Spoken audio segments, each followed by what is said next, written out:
Kottayam medical കോളേജിലെ ortho surgery ഡിപ്പാർട്ട്മെന്റിന്റെ 14 number വാർഡാണ് ഇന്ന് രാവിലെ 10:30 തകർന്നു വീണത്. ഓർത്തോ ഡിപ്പാർട്ട്മെന്റ് ആണ് എന്ന് മാത്രമാണ് ഇപ്പോൾ നമുക്ക് ലഭ്യമായിരിക്കുന്ന വിവരം എന്ന് പറയുന്നത്.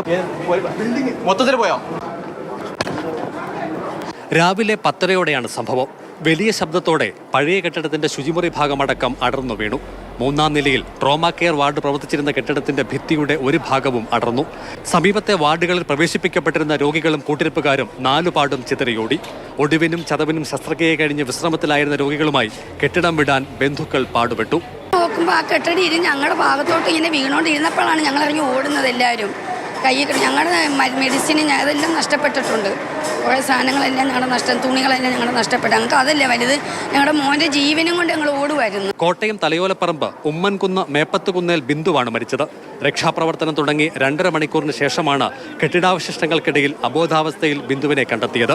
അപ്പോഴേക്കും ജീവൻ നഷ്ടപ്പെട്ടിരുന്നു.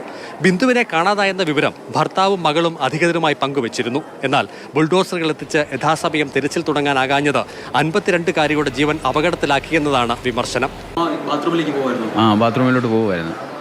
അന്നേരം ഇടിഞ്ഞെന്ന് ഇവർ പറയുന്നു. ഞാൻ സ്ഥലത്തില്ലായിരുന്നു, ഞാൻ ബ്ലഡൊക്കെ നോക്കാൻ പോയതായിരുന്നു. വിളിച്ചിട്ട് ഫോൺ എടുക്കുന്നില്ല. വാർഡിലായിരിക്കും, വെച്ചിട്ടായിരിക്കും ചിലപ്പോൾ ബാത്റൂമിൽ പോയത്. വാഷ് ചെയ്യാൻ പോയെന്നാണ് പറഞ്ഞത്. 68 വർഷം പഴക്കമുള്ളതാണ് കെട്ടിടം. ഇതിൽ തന്നെ പലകുറി ചേർത്തുവെക്കലുകൾ ഉണ്ടായി. പിന്നീട് നിർമ്മിക്കപ്പെട്ട ശൗചാലയ ഭാഗമാണ് അപകടം വരുത്തിയത്. ഉപയോഗയോഗ്യമല്ലെന്ന് കണക്കാക്കി അടച്ചിട്ടിരുന്ന ശുചിമുറി പക്ഷേ രോഗികളും ബന്ധുക്കളും ഉപയോഗിച്ചു വരികയായിരുന്നു.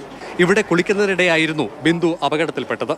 ശസ്ത്രക്രിയ കഴിഞ്ഞ് മുത്തശ്ശിക്ക് കൂട്ടിരിക്കാനെത്തിയ വയനാട് മീനങ്ങാടി സ്വദേശിനി അലീന വിൽസൺ എന്ന 11-കാരി, മുത്തശ്ശി ത്രേസ്യാമ, അത്യാഹിത വിഭാഗം ജീവനക്കാരൻ അമൽ പ്രദീപ് എന്നിവർക്കാണ് പരിക്ക്. രോഗികളെ നീക്കുന്നതിനിടെ ട്രോളി വന്നിടിച്ചാണ് അമൽ പ്രദീപിന് പരിക്കേറ്റത്. കാണാതായെന്ന വിവരം പുറത്തു വന്നെങ്കിലും ബിന്ദു കുടുങ്ങിക്കിടക്കുന്നുവെന്ന് ഉറപ്പിക്കാൻ ആദ്യഘട്ടത്തിൽ കഴിഞ്ഞിരുന്നില്ല. ഒടുവിൽ കെട്ടിടാവശിഷ്ടങ്ങൾ നീക്കം ചെയ്യാനുള്ള ശ്രമത്തിനിടെയാണ് മൃതശരീരം കണ്ടെത്തിയത്. കോട്ടയം മെഡിക്കൽ കോളേജിൽ നിന്നും ഷിനോജ് എസ്റ്റിക്കൊപ്പം CK അഭിലാൽ, മാതൃഭൂമി ന്യൂസ്.